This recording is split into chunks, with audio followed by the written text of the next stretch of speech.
Hello, everybody. Welcome to the Love Hour podcast. I am your host, MrsKevOnStage, and I am joined by my husband and co-host, the Kev on Stage. And I am actually, I don't want to say excited because it doesn't actually sound appropriate, but there are episodes that I always, generally speaking, I always think about impact. And there are some episodes that the impact will be undeniable. And I believe this will be one of those episodes that will have an intense, profound impact on people. And I also believe it's probably one of the most timely episodes I've ever done.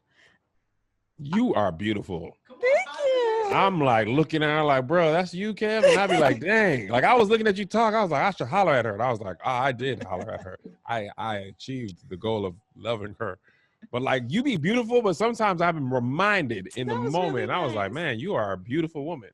And my butt was poking out of the top. And I was just like, man, that's God, bro. My butt is poking out of the top of my shirt and I still got you. And we thank God for great. Because I didn't have to, he didn't have to do it. But anyway, I know that ain't the topic of this episode, but I was genuinely bomb blasted by your beauty. I don't know what that word is, but I said it. We're going to allow it. Okay. So we are joined today by Dr. Ajita Robinson. Big professor energy. I am so happy and honored, I think is probably the best word, to have you on the episode, the podcast today with us. We are going to be discussing trauma. Because if there is one word to sum up the year in our Lord Savior 2020, that word would be trauma. Man. So before we kind of dive deep into it, I want to give Dr. Robinson the opportunity to, and listen, y'all know how I feel about titles, okay? I will give all the credit where the credit is due. And Dr. Robinson is a whole entire doctor. She's a professor, okay? You hear me? This is real. So I'm going to allow you the opportunity to introduce yourself and let us know who you are. Thank you so much for having me. It truly is my honor to be here with you all today. I'm a licensed clinical professional counselor in Maryland. I hail from St. Louis, Missouri. That's my hometown. I specialize in grief and loss. I actually didn't have a choice. I had a cumulative score on adverse childhood experiences. That is our premier trauma index of an 8 out of 9. And so God called me to do this work. I'm very thankful to lead a team of 22 mostly all Black clinicians here in Bethesda, Maryland, and we serve primarily clients who have cumulative trauma. We specialize in life transitions, and so it really is about helping our clients figure out that regardless of where you start, it doesn't determine where you go. I am living proof of that. And so when I'm not seeing clients, I get to speak around grief and trauma, particularly around the cumulative losses and trauma experiences of urban African American youth and their families. And so I'm super excited to be here today. Y'all, what she just told y'all is put some respect on her name, okay? I am so excited for this conversation. Like I said, I believe it will be one of the most timely conversations that I've ever had on this podcast, given the season that we're in America. So what I first want to do is kind of break down 2020 into the 3 segments of trauma, grief, loss that we've experienced really as a collective. And I would say the first one would be the loss of Kobe Bryant. So Kobe tragically died in a helicopter crash on January 26th. I will never forget that day because we were actually doing what we're doing right now, which is filming the podcast. And my son literally texted my husband in the middle of the podcast, and it was like everything stopped. And I'll never forgive my son either. Yeah, like I didn't need that in my life. Everything stopped. And if I'm being honest, with all of the celebrity loss that I've experienced in my life, and I'm 36. So that's a lot of life to have experienced loss, especially celebrity loss. I've never felt so connected and impacted from a celebrity loss as I did with Kobe Bryant. And I'm not even like a basketball fan, a Lakers fan. Like, I'm not quite sure why it was so triggering, I guess, for me. Yeah. And I guess maybe we can talk about like what is that experience of like this collective sense of loss, especially for a stranger. Like most of the world, we don't know Kobe Bryant. So to experience this kind of collective sense of grief and loss and pain, like what is that? Yeah, so for many, when it was a physical loss, right? He physically died, right? Like there's a physical loss of life. That's one component, but for many of us, it was this symbolic loss that we often don't talk about. We don't even know it kind of exists. The intangible loss, often they go ungrieved, they grow unacknowledged. Think about celebrities, and Kobe Bryant in particular it's the loss of the relationship, right? That symbolic loss of who he represented in our life. Whether we are basketball fans or not, we got to see his evolution. Person. He represented, I think, hope and a sense of magic and purpose that many of us hope to experience in our lifetime. He represented for many of us a dream fulfilled, right? He represented so many different things of overcoming and being. And we got to witness that, and I think in a very real way throughout his career as an athlete, but also who he was as a human being. And many of us can relate to having our name and our legacy assassinated, even if it's just our work, right? Even if it's just in an environment where we don't feel honored. And so many of us could relate to who he was, and even who he still calls us to be, right? Because there's a living legacy that many of us don't actually get to fulfill, but he did, right? And so it is that loss of relationship, the loss of what may have been, because he really was in his prime. And I think many of us can actually agree, we can honor that, we can feel that. Think about what it took for you all to make a shift in your career and to decide to bet on yourselves, right? And become full-time entrepreneurs. Many of us never give ourselves the permission to fully walk in that calling if we ever realize it, because society tells us to keep playing it safe. Well, Kobe did that on so many different levels, and we got to witness it. We got to share in his successes and his triumphs, and even in the spaces where we thought he might fail. And that hits home for many of us, because many of us don't get to live out our very real dreams. And so we do it through other people. We do it through movie characters.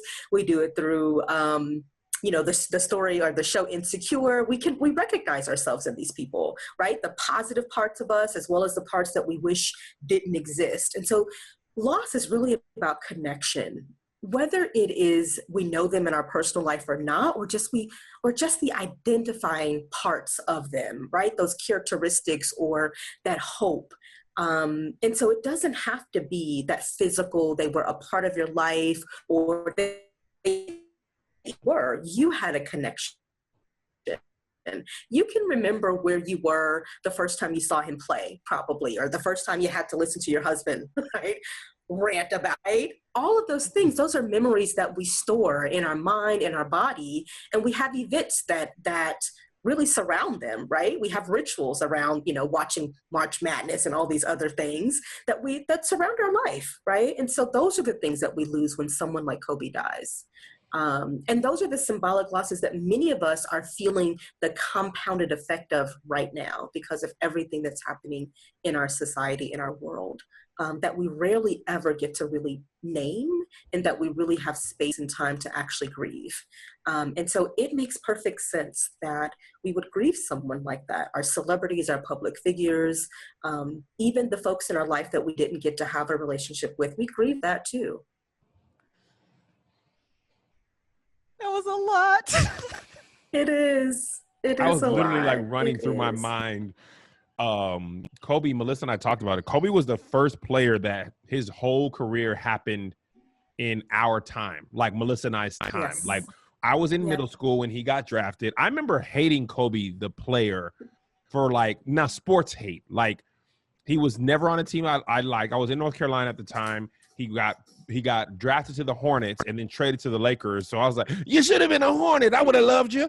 And then, but I literally watched the air balls and the fro and the 3P with the Lakers, and then Kobe and Shaq beef, and then Shaq went on to win another ring, and and Shaq was rubbing it in his face, and then Kobe got number 4, the first one without Shaq, and then he got number 5, and then I was like, it's kind of dumb. Like Kobe's really amazing, like you know what I mean, like and then he did their basketball, and then he came to my office at All Def, the old office, and I was a child.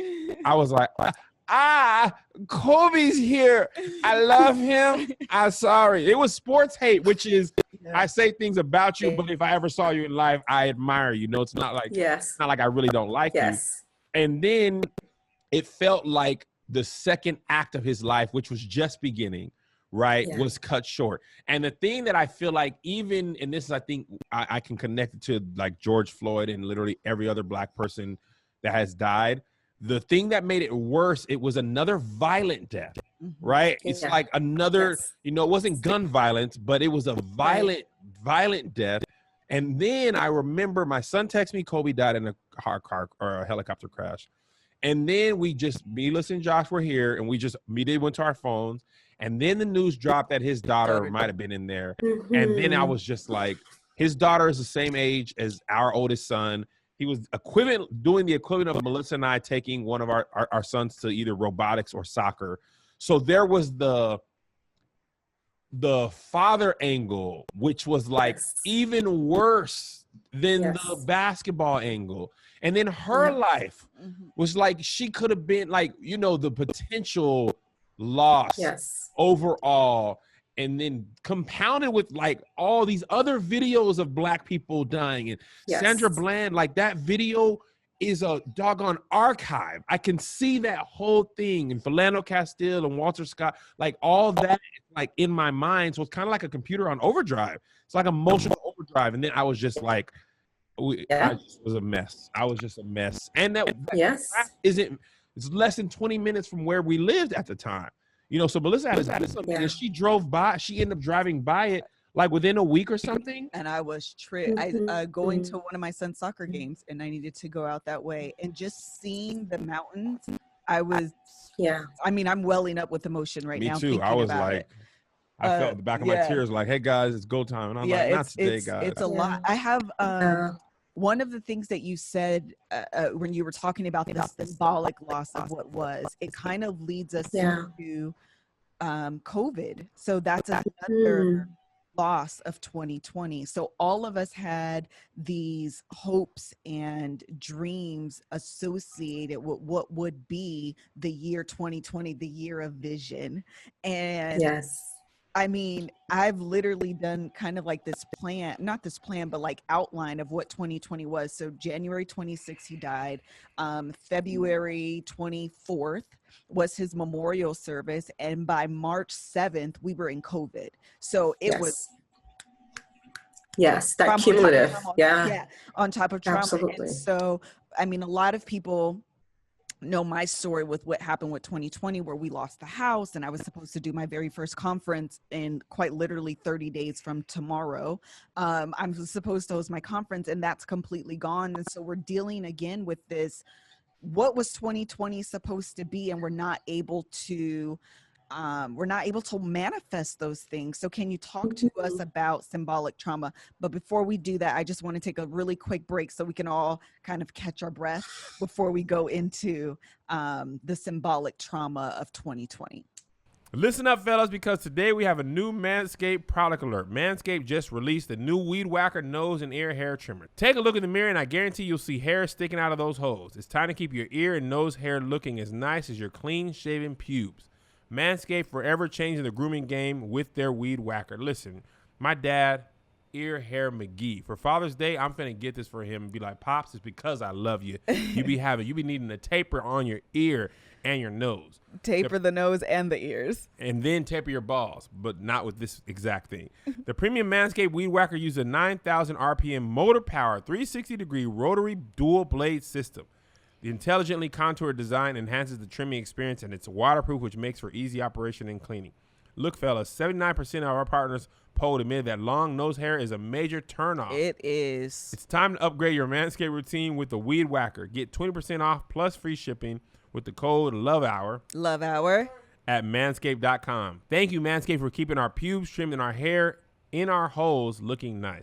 Once again, get 20% off with free shipping with the code LOVEHOUR. Love Hour. At manscaped.com. That's 20% off with free shipping at manscaped.com. Use the code LOVEHOUR. Love Hour. What are you waiting for? Go whack your weeds. All right, Dr. Robinson, you can lead us into the symbolic trauma that's happened and occurred in 2020. Absolutely. So we've all experienced a symbolic loss. I mean, outside of the physical loss, right, that we've just talked about with Kobe Bryant and the numerous others, right? But COVID really stopped us in our tracks in the ways that we have not experienced in our lifetime, right? And for many of us, the symbolic losses have been just the loss of our routine. For some of us, loss of physical safety. As someone that is in the healthcare field, I'm used to treating clients who aren't well, that aren't okay, even in a hospital setting, but usually I'm not worried about my own safety. So loss of the, just the ability to keep myself safe, right? We are all experiencing that. Some of us have lost our income. Lost the dreams and plans that we had for ourselves during this time period. There's so many. Our kids that have lost the milestones that they were looking forward to, their senior year or their identities as athletes, as people separate from their parents even. All of those are symbolic losses. And then we have, on top of that, the emotional and psychological losses that just come with being, even before kind of the recent losses of George Floyd and Breonna Taylor, we also had the psychological loss and emotional loss of being minorities in this country who were disproportionately impacted and dying at higher rates as a result of COVID, right? Yes. And so that's another loss of feeling safe within our healthcare systems, feeling safe in society in general, and the ways in which the intersections of our identities compound the traumatic experiences that we have. All of that has been coming to roost. What makes COVID in this situation unique, because we've always endured, right? We've always had these things that we just navigate as a part of our life. But the thing that COVID has brought to us is a pause that for some of us has been a way that we've been able to lean in and really discover who we are and have room to be creative. But for many of us, it's paused our coping mechanisms. Most of us, particularly those people like me who are trauma survivors and trauma disruptors, we use hyperproductivity as a trauma response that's really effective, right? What you talking about, Doc? What is that? I done perked up. Yeah, Joshua, because I doggone get on these flights 3 or 4 times, and you don't ever have to deal with stuff because you just ripping and running and moving. It's like, bro, I can't rip and run and move like I'm used to. You cannot. And so all of those things that we're able to push to our subconscious, your body's like, oh, you have a minute. Here you go, right? It doesn't understand that we're quarantined, or the things that we normally do to cope, such as our friends and, happy hour or just barbecues or alcohol. Alcohol, yeah. Catch LA. Right. Me and Listen, we got stuff to talk about, man. Forget it. Let's go eat this Branzino and get a couple St. Germains in our belly. Then we forget about everything else. You can distract yourself. Well, all of those things are COVID's like, nope, they're going to show up. And so we're feeling it in our bodies. It's a full body experience. There's no domain that is unaffected, which makes us more at risk for, illnesses and other things. But it's like no other time. We've never had this amount of time, right? And trying to parent and work in the midst of the pandemic, and all of that cumulative trauma, unresolved grief is showing right up at our doorstep. And so we're having to deal with those things as well, right? And so all of these things kind of snowball if we don't find a way to actually deal with them, to face and confront them in a very different way. Man, because our resources aren't available. Right. I was in therapy prior to this for one thing, like, I got to deal with my stuff, my real dad, man, COVID stuff happened. I was like, man, I need to talk to you. We might have to go to bi-weekly. I need to talk to you on Monday and Friday. I can't be waiting all the way to Friday every week. I got to talk to you now. Girl, did you see what happened to George Floyd? And this and the house. You know what I'm saying? So it was like, it was like a doggone 7-layer cake of trauma. It was like you got the years of stuff, bottom layer. Then you got Kobe. Then you got COVID. Then you got George Floyd. Then you got the house. But none of the other stuff is going away. It's just building. I got a skyscraper of grief in my life. This thing is built into the foundation, and it's higher than the Sears Tower. Yes.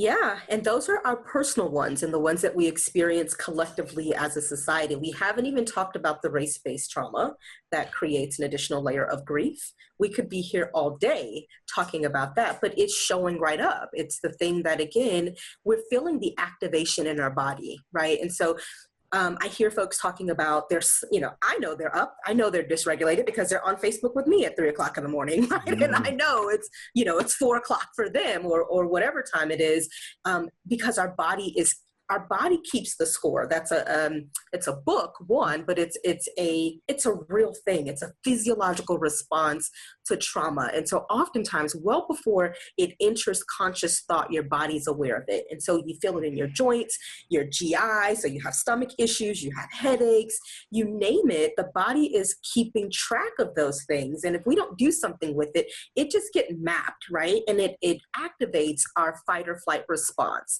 Your body doesn't know that physically you are safe because psychologically and emotionally you're in turmoil. And so the body's going to have and activate the same autonomic nervous system, right? Increase your cortisol or stress hormone, and your body is at an acute activated state of fear, of stress, of discomfort, you name it, because it doesn't know that the trigger isn't something physical that's physically threatening you, that it's psychological, emotional, and mental. The body's response is the same. And so we really have to take those symbolic losses and these collective traumas that we're experiencing as seriously as we would a diagnosis like cancer or even COVID, right, that we know has a higher fatality rate for our community. And so those are all things that are showing up that we can't work our way out of, right? We can't just work and overwork ourselves through, because all of those things are also happening in our house, right? And so one of the other things that COVID is doing is that it's not creating a separation. There's no boundary. The trauma or the exposures that you have out in your work, right? You generally would have at least that commute home to at least process and create some boundaries. Well, right now, all of that's happening in your home. And so there's no escape from that. And so we really have to be careful about creating boundaries and self-care for ourselves, because otherwise we're just sitting in it and it's making us numb, and it's making us reactive. And so we really have to unpack the things that we've been carrying with us, some of which we actually no longer need. Right? They no longer serve us. Too? Melissa and I talked about this a couple of times on the Love Heart. I had to exhale. Even I think we just talked about it recently. Oh, it was Angels podcast. We didn't realize how many little moments we had to ourselves to do with what we wanted, right? Yes. Melissa was able to get her hair done. She's able to get her nails done, her feet done. Even taking my son to soccer practice ends up being about whoever takes him ends up being about an hour and a half to just, be alone. Right. And I had stand-up comedy. So on the weekends, before shows, I'm pretty much hanging out in my room, watching The Office. And because I'm not home, Melissa essentially is able to do the same thing. Right. But now, for the first time in our marriage, we're all in the house together and we feel like we should capitalize on this and let's play a game. Let's do this and do that. And then you realize you feel like, you're not able to get some time alone, but you feel guilty for saying that. You know what I mean? Yeah. So, Melissa, she's watching whatever she's watching. Like she has different wind down TV, right? She likes to watch, marriage reality shows at this point in life. And I like to watch The Office a million times over. I love it. I know the jokes. They're still funny. I still laugh out loud. But now, I don't want to go in my office and watch that because I feel like I'm home. I should spend time with Melissa. But I've been home for 3 months. You know what I mean? So, and she, she might not want to watch what I want to watch. The kids just sit in a room. And on top of that, doctor, we moved into a new house and it's the first time our kids are not sharing a room. So they're enjoying the like go in my room, close my door thing, which is a new thing. And it's like, why y'all in here with the door closed? Talk to us. And they're like, no, I want to watch videos. You know what I mean? So it's like, I feel like it's so many changes at once. Yes. You know what I mean? And you can't do one at one time. It's like you got to deal with videos and COVID and the loss of this and marital shifts, because societal shifts. Like we never even been with our kids this much since they were babies. Like they always go to school or go to their friend's house or do something. And now none of that. So I guess I this is a long way to say nothing is like it used to be. Mm-hmm. That's right. And you don't even know where to start with what to deal with because you don't recognize anything. And that is some of the collective grief that we're experiencing, is that not only do things not look the way that they did, right? We don't have any sense of what normal looks like. We also don't know what's happening next. And that is the thing that creates a sense of anticipatory grief, because we don't know what's coming next. Grief. Right. And it's also ambiguous grief. We usually are not experiencing both at the same time. So this is another compounded grief situation that we're experiencing that we've actually not seen before in our lifetime. We've read about it. There's some studies that predate us, but this is some real life data collection. So for a nerd like me, it's interesting, but it also can create really difficult situations where we get into traumatic grief and frozen grief, where people aren't able to metabolize their grief or honor or memorialize the different losses because there's so many that are happening at the same time. And so one of the things that I try and help people do is to establish a rhythm, not a routine, but a rhythm. A rhythm means that you listen to what your body is telling you, your internal clock, right? And you can teach your kids to do this as well. This gives you room to create a new rhythm each day, and sometimes in each new moment. And so I think that gives us a little bit of freedom, because we don't have to plan out the day or plan out the week. We can take it as it comes. And for many of us, that can give us a sense of control, right? Because wherever you go, you have your body, you have yourself. And if you can find how to kind of turn back inward and really listen to what your body needs, whether that's a nap or that's your time in your office to watch The Office or your wind down time, you can give yourself grace and say, hey, I can love you and want to be with you, but also need to refill my cup so that I can come back and re-engage. And if we do that, it gives us more room to do the things that we feel like we should do. But we really got to remove the sense of guilt, right? I always joke that one, my therapy skills don't work on my kids. They're immune. But also two, I think I'm a great mom. Let's just say that. But I'm so much better when they go somewhere else 8 hours a day, right? And so that's one thing that I've had to reckon with myself. And so I think by saying that, right, as someone who has specialization in early childhood education and whatever, to be able to say that, to normalize it for other people, like, listen, this actually is not what I signed up for. And that's okay. I thought y'all were supposed to be going to school. I was just waiting till y'all turned 5. I didn't sign up to be the teacher. I didn't be the teacher. Someone else supposed to deal with it. I'll pick y'all up. I'm supposed to drop y'all off and pick y'all up sometimes. Absolutely. My 13-year-old says, well, Mom, aren't you, like, you have a doctorate, you teach for a living. I was like, listen, my kids, my students' prefrontal cortex is fully developed. I prefer doctoral students.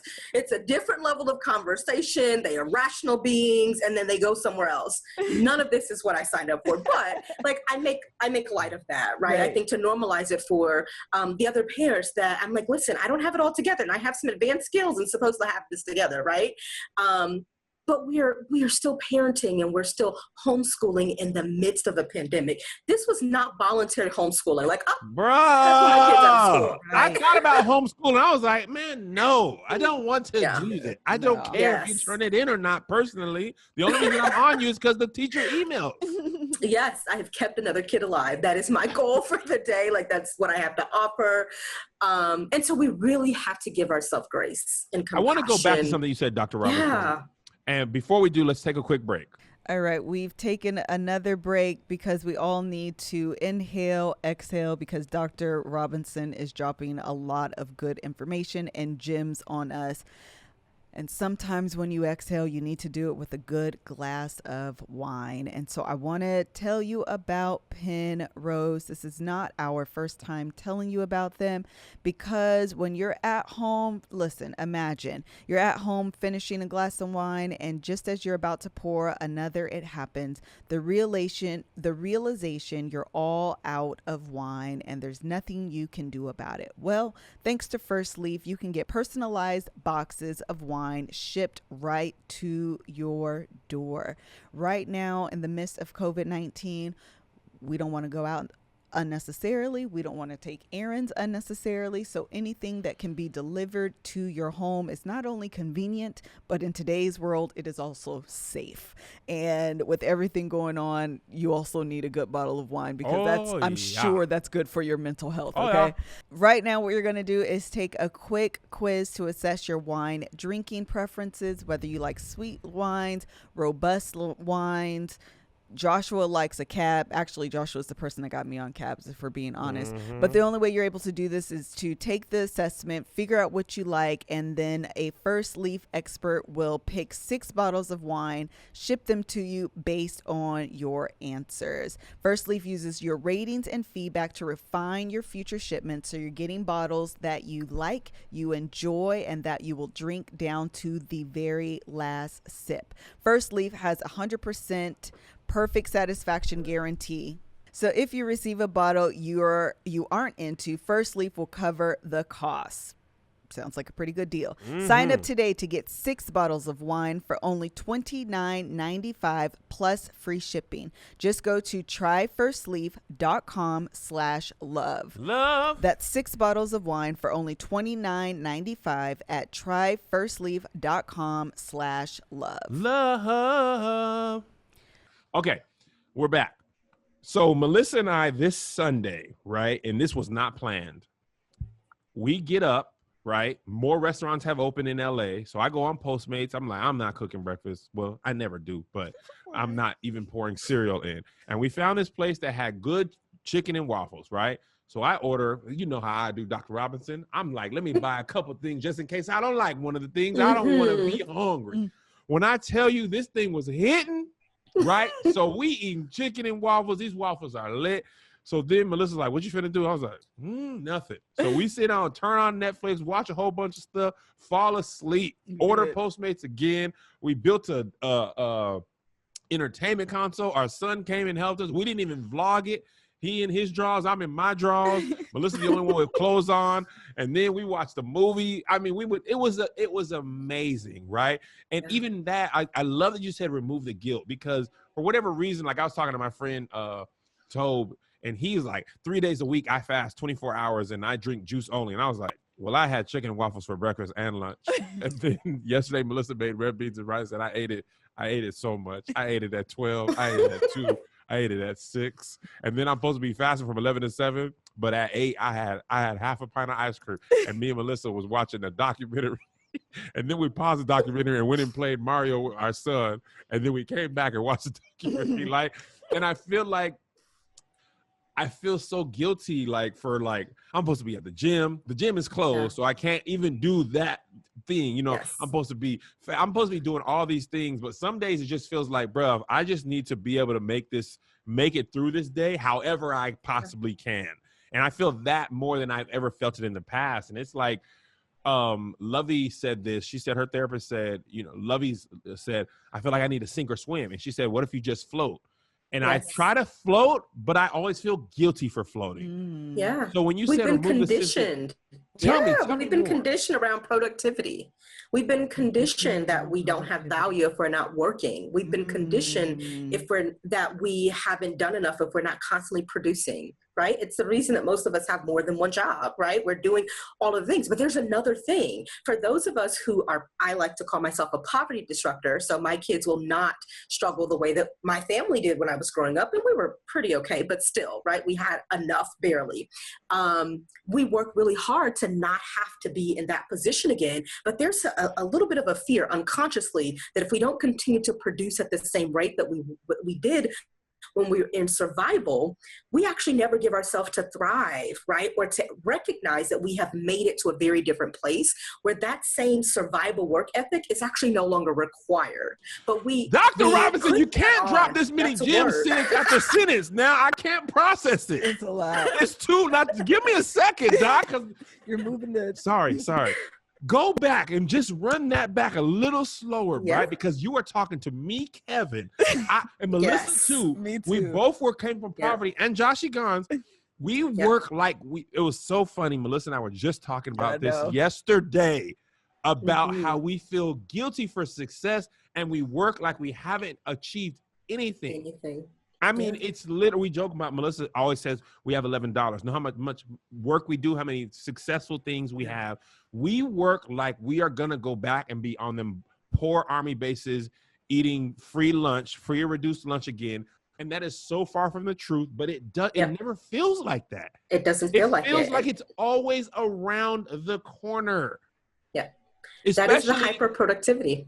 I'm going to tell you, for us, what's worse is our big income generators were gone. So that's almost like a confirmation of, see, this is, look what could happen. Now you got to go even harder on YouTube because touring and live events can go away. And I'm like, I'm never going to be able to. And now we can't even take vacation. I can't get a massage. He be texting me, see you soon. You're lying. You can't see me soon. I've had tips right here for 3 months. Melissa can't do it. She has arthritis.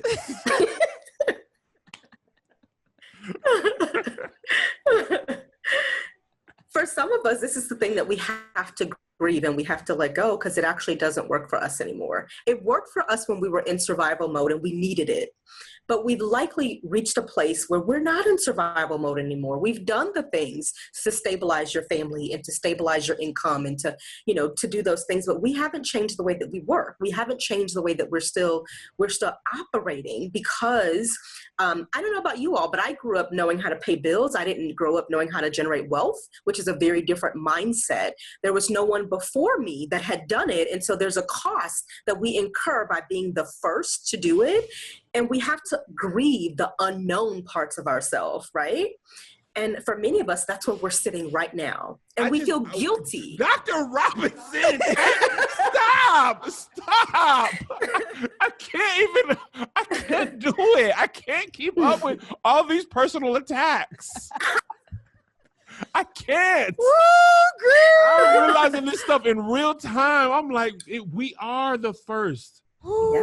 And our parents felt like the first too, because in some ways they were the first. Our parents just going to the military was a first step out of poverty. Yes. Right? Yeah. They sent us to college or allowed us or supported us, right? And now we could pay for college.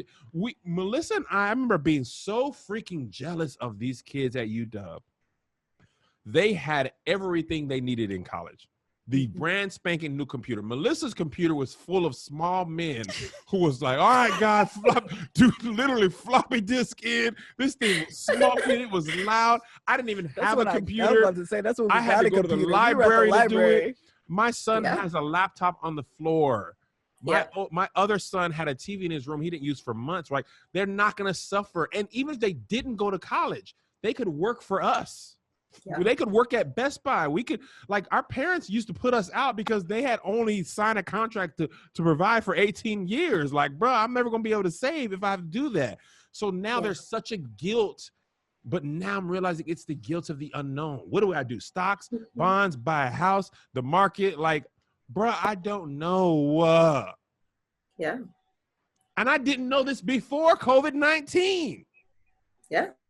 It's too much. My neck hurts. I know. I want ice cream. Ice cream, I'm going to tell you what. I have consumed so much ice cream, but I'm not going to feel guilty. Dr. Robinson said, this is fine, Kev. This is fine. Eat the ice cream you want. I did not. He said, I did not say that. Said I wouldn't judge you. That's all I need. Listen, the ice cream's gonna get eaten regardless of what you said or what you judged. It's getting eaten. Oh my gosh.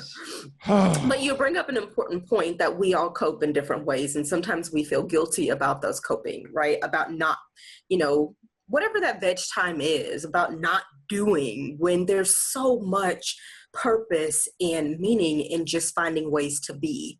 And I think that's what's happening for many of us, is that we've not been with ourselves in such a long time that COVID's forcing us to do that. And it's uncomfortable, it's heavy, it is causing us to confront things that we've been able to push away by being busy and by doing. And that is the work. That's the work. And again, that's our own personal stuff. We haven't even grappled with the stuff that we're being forced to deal with because of what's happening in our country, right? And so can you imagine how all of that just compounds you only have the same resources, whether you're dealing with personal stuff or societal stuff, right? Or collective stuff. You have the same resources, the same amount of time and energy to do that work. And so it's that much more important that you have times to play Mario with your kids, because it's what refills your cup to do some of this more collective grief and loss stuff that we also don't have a choice around either. It's in your face. We're inundated with it, right? And so I think it's important that we give ourselves permission to be more often on purpose, not because we're sick and shut in, but because it's what we need, and to not evaluate whether or not it was purposeful. It is productive in that it's necessary, right? It's necessary for you. Dr. Robinson, this has been so good, and we're not done. I'm done. I'm done with this. I'm telling you, I feel so much better. This is why I love this podcast as a part of it, but as a listener of it. There's so much freedom and relief from at least understanding what you've been thinking. And you are helping me understand what I've been thinking, why I feel bad about stuff, why I feel guilty, why I feel like right now, I'm like, I have not put up a video today, a good side-by-side new video. All I did is repurpose something from my stories while I'm making the second podcast of the day. In between the time for the third podcast, there's no rush to do that, but I will not let my mind rest until I've done that. And there's really no reason. And I know that. I've talked about this with my therapist and I listen to her, but then I'd be like, but nah, though. You know what I mean? Because I feel like productivity is what keeps me sane in some way, maybe. You know what I mean? Like, it's what I do that even if this video doesn't generate enough income to do whatever, I feel like I have done something so then I can rest. Me and Tahir talked about this. Tahir said he has a hard time relaxing because he feels like he hasn't worked enough to earn a break. So he can't relax until he's done this amount of work per day. And that's how I feel a lot of times. Like, I've got to do this, and a video has to do well. Not only get it up, it's got to do well. And, you know, for last week, I was like, bro, I can't be funny. It's just too much. But then I feel guilty because like nobody has anything funny to laugh at. Yeah. And they're looking at me, and I'm like, bro, I'm sad too. You know what I mean? So I guess I would say there's so much layers. What, in your estimation, what is a step one? I was going to ask that too. I would be interested, as you were talking, I was wondering, and I am a therapist. I am not your therapist. I have to say that, right? Legally have to say that. I was wondering where you learned that. What? That you have to do these things before you can rest. I'm going to tell you. I'm going to tell you. This is what I told my therapist. This is where I learned it. When I was young, right? When I was 15, 16, I asked my parents for extra stuff. Jordans, FUBU, Sega Genesis, all this. They never could get it, right? My dad said, if you want that extra stuff, you're going to have to go and get it yourself. Like, I'm providing the necessities for you. House, food, clothes, shelter, and peace. On top of that, we give you guys a house that's peaceful. We don't argue. But if you want Jordans, bro, like, and he wasn't tripping. Like, I understood. Went out and got a job at Burger King. And from that moment on, I was like, anything I want to get, I got to get it myself. And then when I built Kev on Stage and all this is all me reinforcing anything I want. I got to get it by myself, get it by myself, get it by myself. So when I have people to help me, I don't want to allow them to help me because in my mind, I got to get it by myself. I've always had to get it by myself. Even though it's been proven for years, I don't have to get it by myself anymore. But that was such a core driving factor. it's almost and then the worst part is I found success like that. I built these YouTube channels and this stand-up comedy without asking for help. I didn't ask people. I watched, I learned, I researched, and now in order to grow, I have to ask for help, and I can't. It's like impossible because all the way back to, let me tell you what, in therapy, it always boils back to what happened when you was a kid and things you didn't realize. Doggone, set your mind in motion and set your personality. And that was a core programming thing for me that I cannot, or I cannot undo. Yeah. I am working to now undo. That was good. And it is, but it is like literally impossible. When my wife says, would you like help with that? What I hear is, if you say yes, you're not a man. You should not need your wife's help. You should be able to do it by yourself. Don't put that on her. Let her do what she got to do. Or you can do this without, like, only ask for help if you are drowning. Right. That's how I'm wired. And now when I ask her for help, she helps me. And then I feel like, it could be done by now. I would have did it fast. I would have did it. I would have done right. I would have, you know what I'm saying? Like, and the thing is, she's just as fast as me, or faster, or has better ideas. In my mind, though, I have so many warped thoughts that I have to do. And before I hear your answer, let's take a quick break.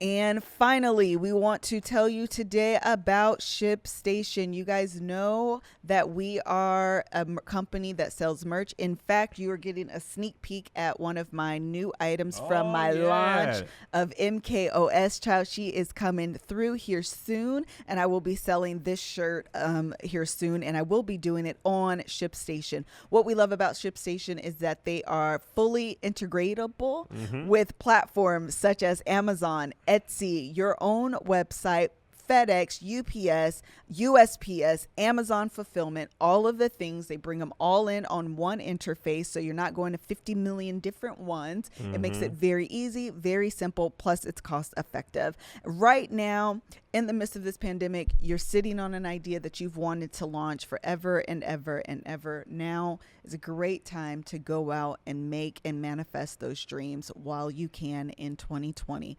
Why not? So right now, the Love Hour listeners can try ShipStation for free for 60 days when you use our offer code LOVE.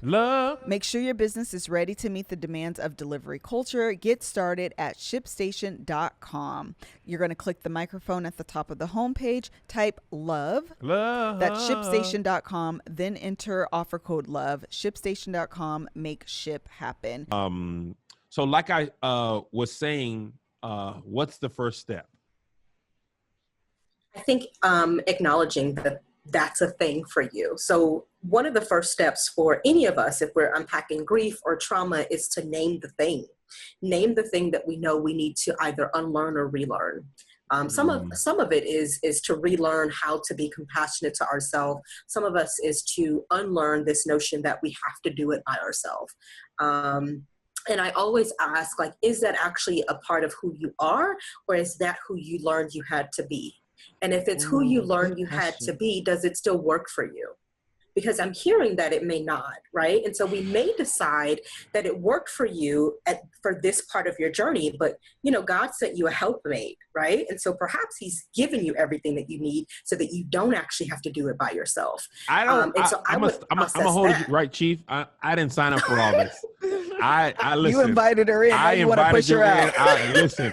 You know what? I'm a little tired for today. If you could just go, I don't need this sort of help because you're talking too good and it's too much. And doing your self-work is even more exhausting than anything. You know how hard it is to unlearn something you've been doing for, at this point, 20 years. I've been doing this for 20 years and now I have to change. Like, it's almost second nature, Dr. Robinson.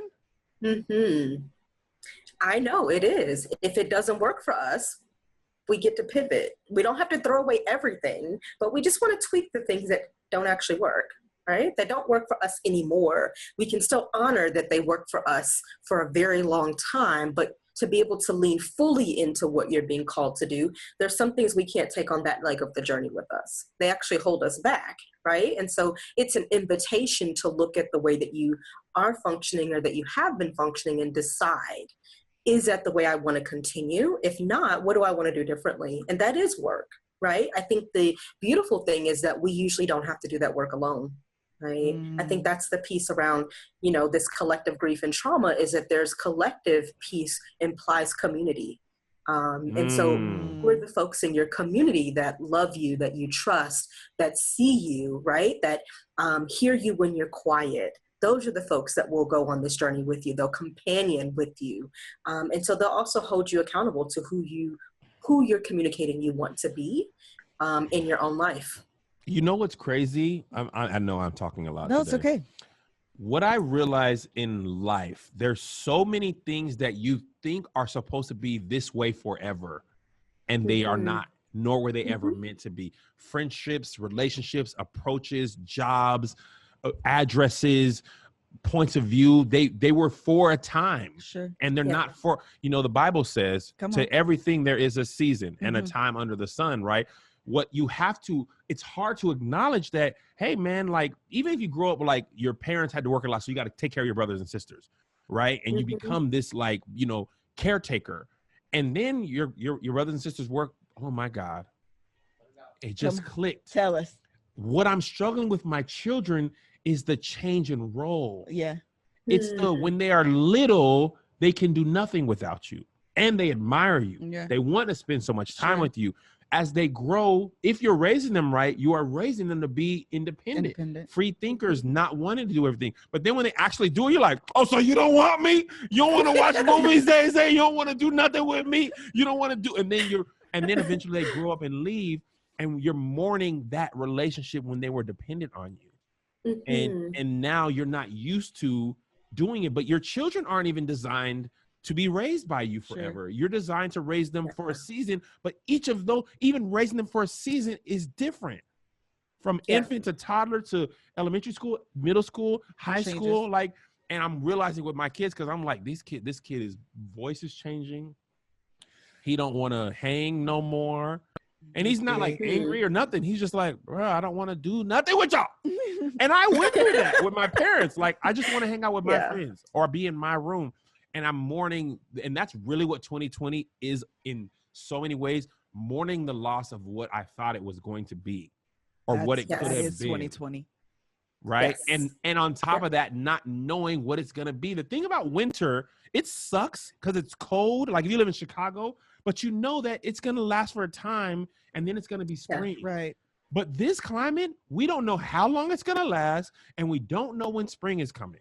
Right. So this is just a daggone Game of Thrones winter is coming and we don't even know how long it's going to be. And each month has been progressively worse than the month prior. Yeah. And that is at the very root of trauma. Trauma is it's a very basic level, a loss of safety. And there's safety in things that are predictable when we know what to expect, that loss of control. Also, the thing that kind of, that helps us, even when we're facing things that are traumatic or uncomfortable, is usually there's an end in sight. And that, I think, is what compounds this, is because we don't know what's going to happen next and we don't know when it's going to be over. And so most of us, when we know we're enduring something, like when we're working and we have to work 2 jobs and, have the kids and all of that, we know that the semester break is coming or the end of the semester is coming. So we can rally all of our resources, right, to navigate the next 4 weeks, because we know that's what we have to do. And then we get a break. Well, this thing, we have no idea. And so we are just staying in a prolonged activated state with no end in sight. And so your body's like, all right, we're just going to gear up, right? We're just going to gear up. You know what sucks, Dr. Robinson? We were terrified of COVID for 2 months. And then racism was like, y'all forgot about me, huh? We finna remind you about this. So we had a protest during a pandemic, but nothing about the pandemic really changed. But it was like, okay, pandemic is an existential threat. Racism feels like an even more direct threat right now than the pandemic. And even if not for me, for other people, but it didn't go away. Right. The statistics actually spike and stuff, but it just faded from the news cycle because we were like, bro, we have to go out and say something about George Floyd and Breonna Taylor and all these other people. And that's what I feel like it is to be Black. Yeah. Like white people, y'all can just worry about the pandemic. Like I saw this video today and it's been playing in my head. This white redneck dude, I was telling Melissa about it. he was like, y'all want to defund the police? Well, guess what? You got a whole bunch of rednecks and we got real guns and real bullets, and defund the police for a month and we'll show y'all. And I was like, bro, you're supposed to be scaring me. It was just 2 people that wanted to kill me before. If we defund the police, now it's just 1. Like, you don't think I feel like that could have happened already with the police? The thing is, you can call the police. They'll help you. They'll also hurt me. Right. There's a black bar owner somewhere in the South. Somebody robbed him. He called the police. They punched him. Right. Like, sir, the suspect. I want to feel protected too. You know what I'm saying? So, and I don't even know how I feel about defunding police, but I know how I feel about calling them. Right. I know I don't feel comfortable calling them.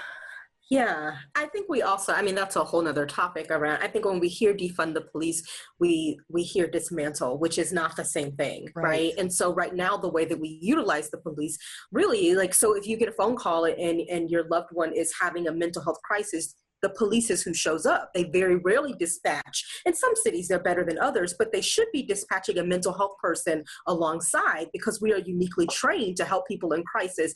And right now, even in our schools, we are utilizing police when we should have more counselors. And so I think that is really where the heart of the defunding is. Really, we should be supporting more of our mental health and other education and those things. And we're just putting, we use the police as Band-Aids, and we know that they're not Band-Aids for many of our community. There's a lot of privilege in being able to call the police and feel like you're going to be safe, that many of us are not afforded. And so I think all of those things are coming to roost, the ways in which we've kind of slapped Band-Aids around racism, oppression, and power and privilege, right, in this country. And how painful must it be for Black people in this country to know that we are dying at higher rates due to COVID, and yet unable to stay in our houses, right? In the midst of such unimaginable loss. And we would like for it to be, it's not unimaginable because it has happened and it continues to happen, but it feels like it's another thing that we shouldn't have to endure in the midst of this pandemic. And yet here we are. And so it made it that much more harder, I think, for people to stay silent, because we didn't have much else to lose. Everything else that had kept us distracted was already taken away, right? And so where else were you going to go? And so again, I think that's some of the things that's just been showing up. Because COVID created the space for us to be present and to be still and not to be distracted with work and barbecues and all these other things that we normally use to cope with how we're treated in this country, right? Because we, I think for many times, felt powerless and didn't have the space for us to collectively come together and be outraged and to make enough noise for people to have to pay attention. And so in some ways, we didn't realize that COVID would bring about a revolution. And I think that I'm an optimist, right? And so I think that that's what it's giving us room to do, is we're not distracted. We're actually front and center right now. And I think we need to be for the foreseeable future. I want to close out this section and move directly into the last bit and talk a little bit more about the racism in America and that kind of trauma, although we've pretty much covered it. But before we go into that, I actually want to take a moment to acknowledge symbolic losses. So obviously there are people out in the world who have lost people due to COVID-19. And obviously that's a traumatic loss. And I think for those people who have only experienced symbolic losses, you feel like you don't deserve to grieve any of the losses that you've experienced that are symbolic. So I just want to take a moment. Hopefully I worded that correctly. Okay, good. I want to make sure that I'm sensitive to the fact that people have lost their lives.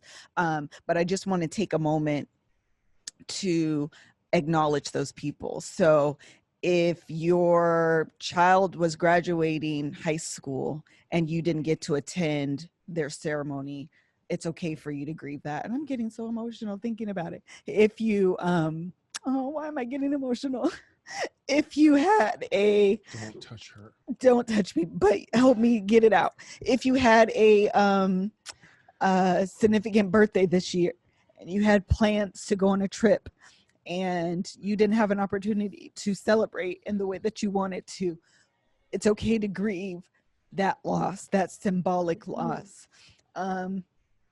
If you were scheduled to graduate college and you went through medical school or whatever, 4 years, 6 years of hardship and blood, sweat, and tears to earn that diploma, and you didn't get an opportunity to walk across that stage, we acknowledge that symbolic loss. If you had a wedding, thank you, stage crew. You're this waiting year, for that sex. if Celibate, and you were like, man, I'm getting sex on June thank you 18th. for lightening this. Pushing it back to June even 19th. And I can't wait another day. June 18th been the day. Yes. I can't imagine me and Melissa supposed to get married in 2004. That's like, oh man, you got to wait a year. A year! I've been on hard for 6 months. I can't wait a year. I can't wait an hour. Don't push the wedding back a second. He made it light. I needed the levity. But if you had a wedding that you were planning and you don't have an opportunity to walk down the aisle in your wedding dress, we acknowledge that symbolic loss. If you are a senior and you were looking forward to your Cinderella moment as going to prom, Dang, and you as you're mentioning, this is literally everything you could have.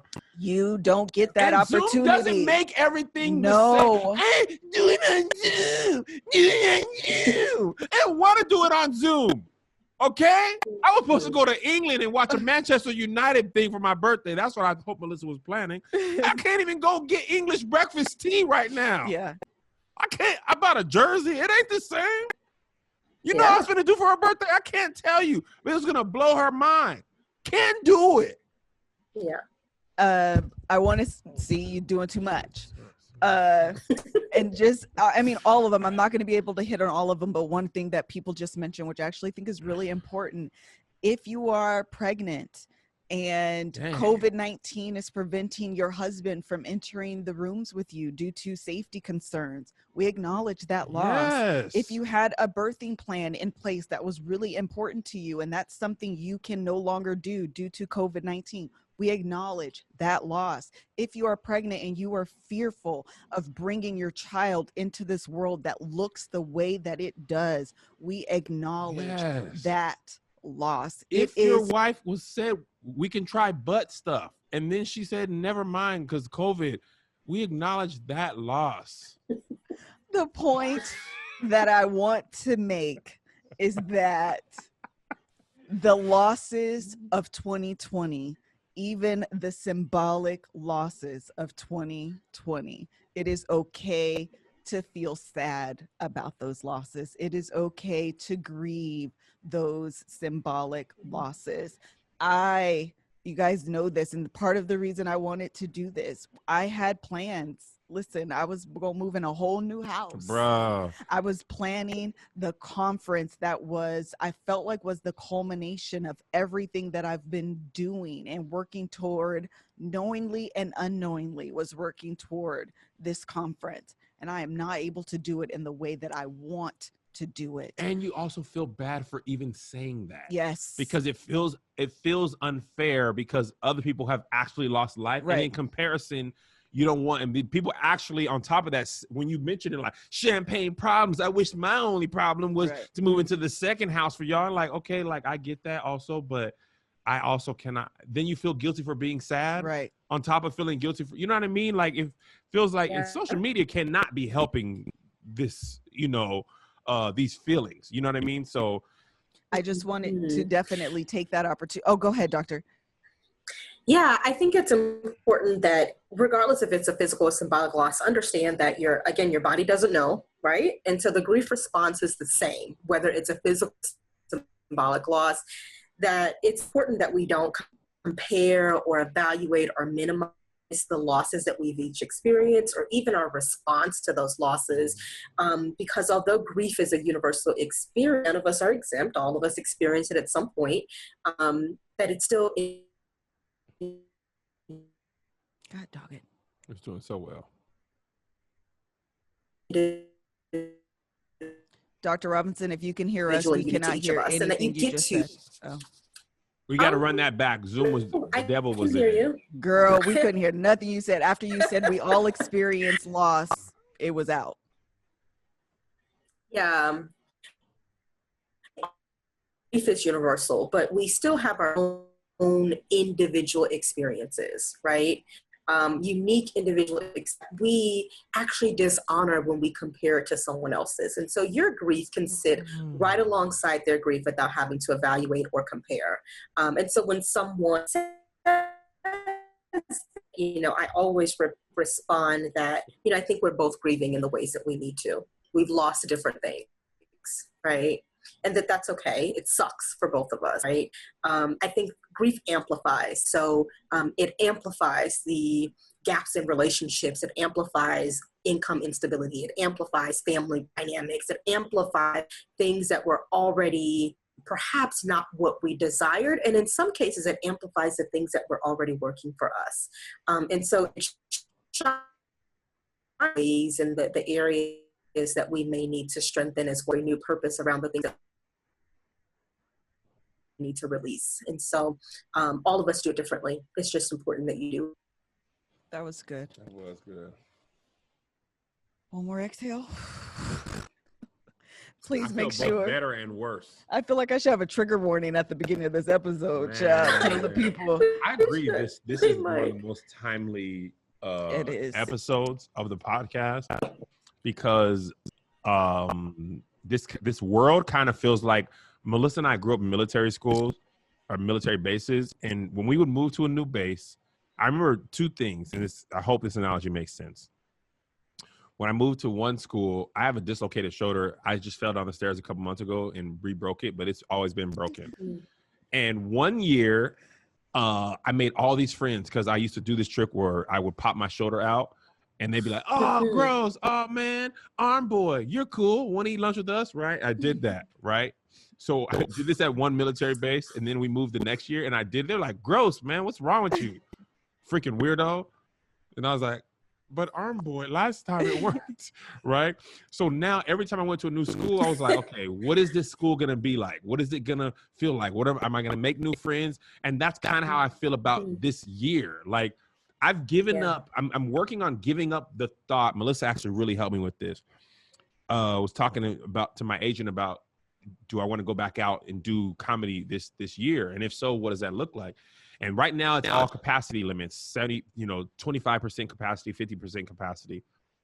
So I told Melissa, like, I don't know if I really want to even go out to do like comedy at a capacity. Like, if I'm not gonna be selling out at 3-400, then what's the point? And she said, a sellout now might be 50%. You don't know when it will be 100% again, if it will be. So if you decide whether you go out again or not, you shouldn't be deciding based on what it used to be. You should be deciding based on what it is. And I was like, oh, snap. Like, it really is not going to be what I thought, or not going to be what I'm used to. And that's just my stand-up comedy. Like, school for our kids might not look the same next year, might not look the same at all. Right. You know what I mean? So I think that's what I feel on top of the current stuff. It's I don't want to say impending doom, but the uncertainty of what's coming with the election, with the trial of the Minneapolis police officers. Like, heaven forbid they get off, this country might completely erupt for real. For real. Like, I don't even know when the trial begins. You know what I'm saying? But that's in the back of my head, because the Trayvon Martin thing was bad when it happened, but it was even worse when Zimmerman got off. Yeah. That's the first time I remember it really hit me, like, oh, people. And he wasn't even a police officer. He was just a regular dude, so. And the last thing I want to say. I might close it after this. Yes. We should? Okay. I'm going to tell you what else I'm grieving the loss of. And it's the thing that hurts the most.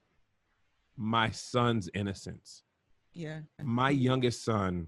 God dang it. Oh, don't. Don't look at me, Josh. Get off.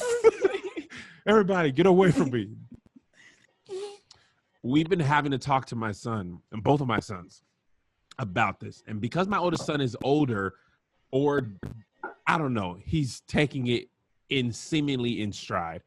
My youngest son, when we have to tell him stuff, he gets it, right? He understands what we're saying, but he doesn't understand. It's not he doesn't understand because he's young.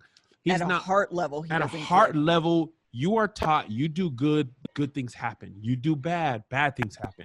And we're explaining to him that sometimes because you're Black, bad things happen regardless of what you do. And in his mind, he cannot make that under. He's like, the police hurt you sometimes, even if you're doing what they say. Mm-hmm. You're not taught that.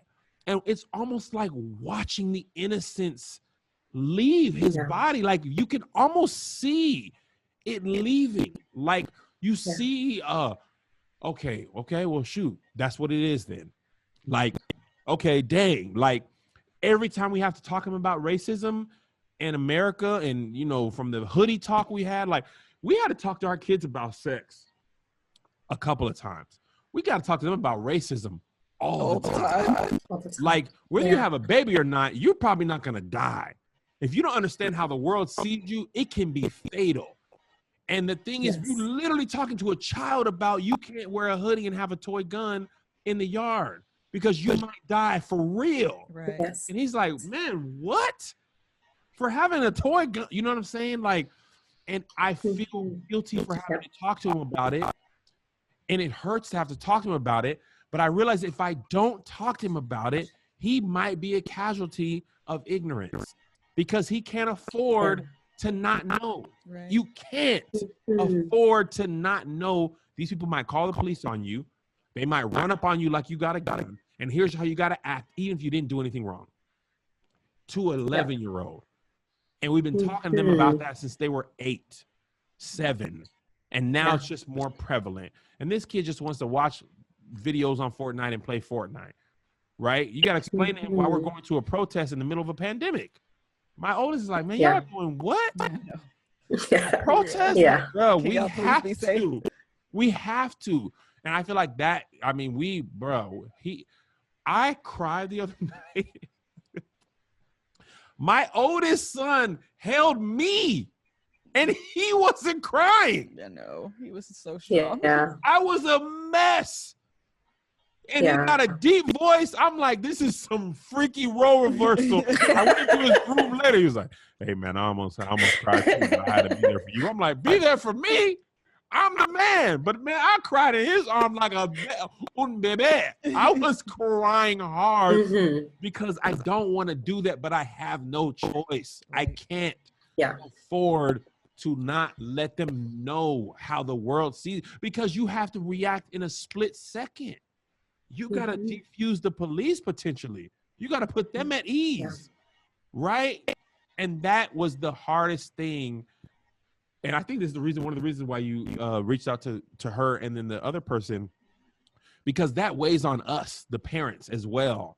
Like, you want them to be silly and play games. You don't want them to, think about Chuck E. Cheese, not police brutality. You don't know the amount of ice cream that's going to be consumed because of this. I'm sorry? Carry. Say it one more time. I'm it's sorry. a different weight and wounding that we carry. Can you hear me? Weight and wounding that we carry, yes. It's a wounding that we carry as Black people and as parents of Black children. We don't have the luxury of delaying the conversation because you're right. It is their life and their safety that we're talking about. But we have to grieve that. We have to grieve that. It's a heavy burden to carry that we shouldn't have to, that our kids shouldn't have to endure. And that is one essence of the race-based trauma we experience that is cumulative, that's intergenerational, that I really hope that the thing that gives me hope is that those closures, right, are intergenerational, but the coping is as well. And so although your older son was, showing up for you, that's great modeling. That's what us therapists would say. It's great modeling for you to be able to show him that it's okay to not be okay, especially, and that he can be safe to not be okay at home, right? Because there are ways that even we can't keep them safe in this larger world, but the best that we can to make sure that they just come home every day. And that's tough. That's really heavy. And the thing is, you feel like as parents, your children's life should be easier. I didn't feel this race heaviness as a child like that. You know what I mean? Like, I'm sure it was happening, but because we didn't have cell phones and internet, it wasn't being broadcast. And now you're seeing how the media can portray a narrative and all that stuff. But because of internet sharing and social media, a lot of times I'm seeing the video before the media or the police have created this narrative, right? So we were willfully ignorant of what was happening. I know this didn't just start happening, right? But we were kids. It was like, am I going to get bit by a dog? Right. What happens if I don't get home by 7? My kids are like, if I have a hoodie on, I might get shot. And they're like, man, what? Yeah. You know what I mean? It just feels unfair. It feels just unfair. Mm-hmm. And I told Melissa when I cried in front of them, it was like, I'm working on feeling my feelings. And I also never saw my dad cry except like one time he broke. And I realized that taught me that it's not okay to cry. And my therapist said something that was so good. She said, if we're not doing the self-work on ourself and our shadow work, then we're just passing on the trauma to our children, right? Because if you're not showing them the right way, then you're showing them the way you did it, which you're now learning is wrong. And hopefully he'll be like, man, I feel like crying. Like my dad was crying. My son was crying. I mean, my brother was crying. I think my mom was crying. Like, so if I feel like crying, there's nothing not manly about that, which I didn't feel like that. I always grew up, if you stop crying, cry baby, be a man. I used to want to cry all the time. Like, man, I'm going to get these tears off when I get by myself. You know what I'm saying? Yeah. So, but then eventually you do stop crying. Yeah. And I don't want them to go through that because we're realizing how dangerous this is. Absolutely. Absolutely. I think that some of the things that I think we can do to help us navigate this time is to just identify who our community is, right? What our individual needs are. I think one of the best things that we can do for ourselves is to create good boundaries. I think we feel guilty about boundaries. I always tell my clients that the people who have problems with your boundaries are the ones who benefit from you not having any. And that's really important in this time frame because we're home. People think we're accessible, but emotionally and physically and psychologically, we may not have the capacity to hold space for others because we're just trying to reset our cup. We're not even refilling it. We're just trying to reset it, right? To keep it from being completely empty. And so give yourself permission to do that, but also to name the thing, right? Name the thing. And it could be multiple. And we don't have to tackle all of them at once, right? Most of us are being able to. I also want to kind of mention one thing, Melissa, you sent this in one of the questions. I want to give us permission to not feel that we're not dishonoring this place that we're sitting in, right? In our world, because we find moments of joy. We find moments of gratitude. That grief and joy and trauma, they have to sit right alongside one another. They do. And it doesn't make what we lost any less impactful or important. It means that we are still human and we need the joy so that we don't lose ourselves in the loss. There's so many things, and the people in our life remind us of the good that still exists, the calm and the peace and the hope. And so it's okay to still feel gratitude, to still feel joy. Some of us are thriving in the midst of this pandemic, maybe not as a race or we still are feeling wounded in that way, but our businesses are thriving. And that's okay too. That's okay too. That was really good. I actually forgot I asked that question.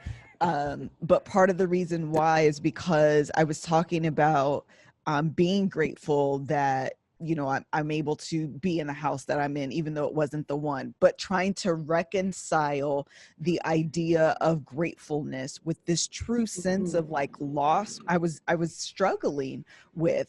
And so hearing you say and giving us the permission for those two things to coexist is really freeing. And it allows something that it's so complex, feelings. They're so complex and like layered. And so you kind of feel like it has to be all or nothing. And it's okay for things to just kind of from one minute to the next, everything is just fluid and that's okay. That's why I like Inside Out. It is. All of our feelings are just, they're different color balls. They're just all there. They're That's not right. happy. They're all not there. Pure happiness, pure joy, pure sadness. There's a little joy in sadness, there's a little sadness in joy. That's right. All right, enough of this. I can't. I'm done with you, Dr. Robinson. And I mean that in the most respectful, you're a very helpful way. I've had it. With that said, I feel like, again, this week's episode was... Oh, it was so necessary. So necessary.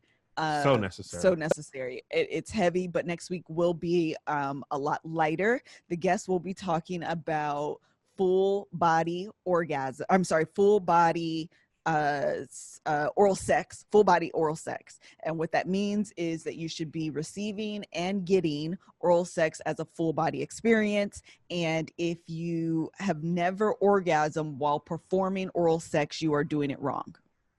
That is something I have not.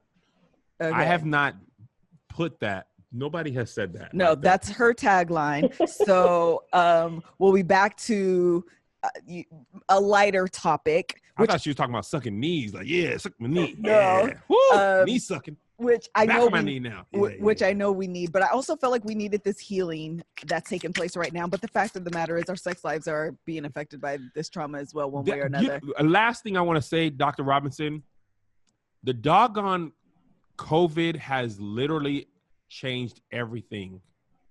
Like in marriage, in school, in joy, and that's most people I don't think are prepared. Like when Melissa got pregnant, we knew our lives were changed, but we have seen what that looks like because our friends have babies. We were, you know what I'm saying? Mm-hmm. Like this is a thing that we hadn't seen. I think that's a realization I needed is like, this was a thing that we were not prepared for. And it took us a minute to even understand what was happening. And then we didn't grow up in therapy. So we don't know, like we're learning all this in real time, I think is the best way of putting it. But I don't want you to go down this path again. So I don't want to give you no openings for you to get into my life again.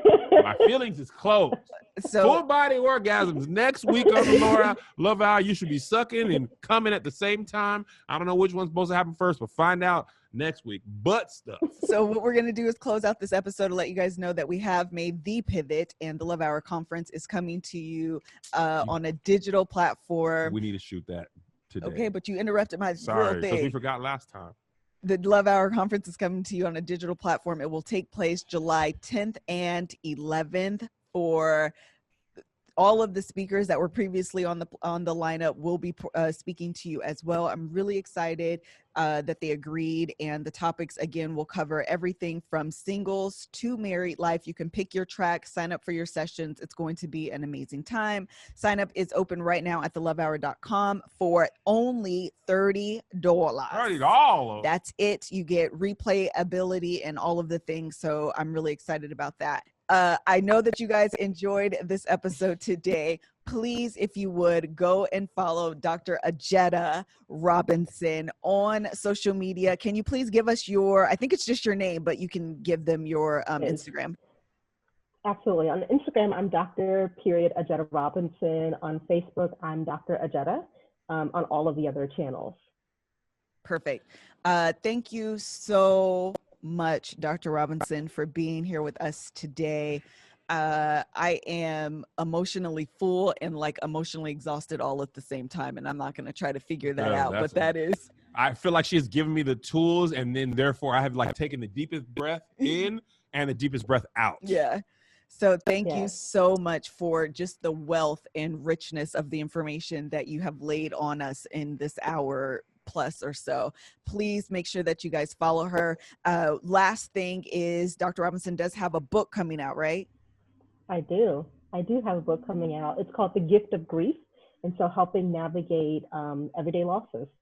So if you're in my book club, she will be coming to speak to our Live to the Hive here soon. I'll put out the announcement once we figure out the details of that. But like I said, in the meantime, please go and follow her. I think that's it for now. Thank you guys so much for joining us on today's Love Hour episode. We'll see you on the next one. Bye. Bye.